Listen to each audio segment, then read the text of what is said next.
Dumelang batswadi, dumelang bomme ba ka. Yo a bolelang mo ke Mother Bishop Motoma.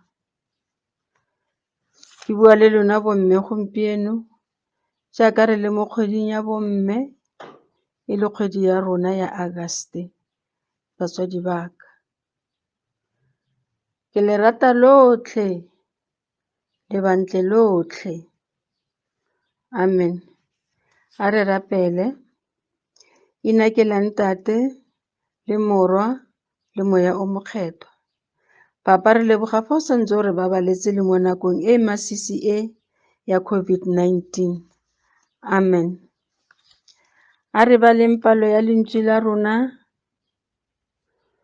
mo go 1 Samuel chapter 1 verse 10.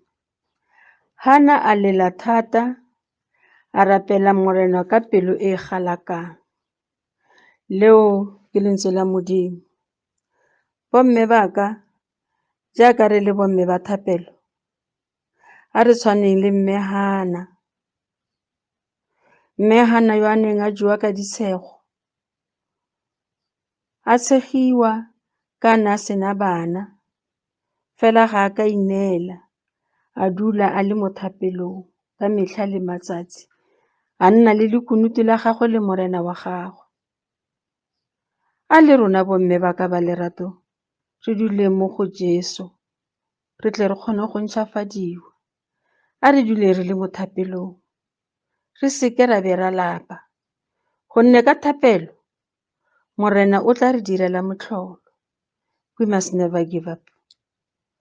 Modimo o tlile go araba dithapelo tsa rona jaaka a arabile tsa mme Hana, a mo tshegofatsa ka ngwana wa moshimane, a mo raya leina a re ke Samuel.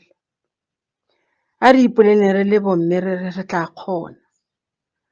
Ga botlhoko bo re tsena, rona re shebe Jesu. Sheba Jesu mme wa ka, gonne Jesu o tseba se re se tlhokang. O seke wa be wa sheba motho wa nama. Motho wa nama ka seka ba go thusa ka letho. Se se teng o tla nnela go bua ka wena.